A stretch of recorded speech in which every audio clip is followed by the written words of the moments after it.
World conquest is not as hard as you think. In 2025, a 19-year-old boy named Luke Berger started teaching young men his age how to control narratives in media, across languages.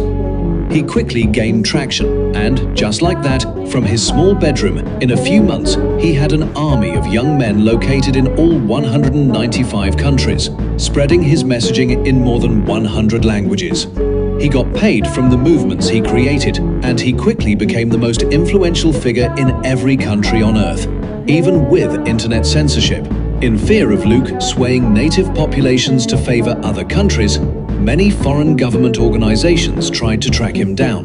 But whenever they thought they were close, the trail would disappear. Like a ghost, he was everywhere, but nowhere.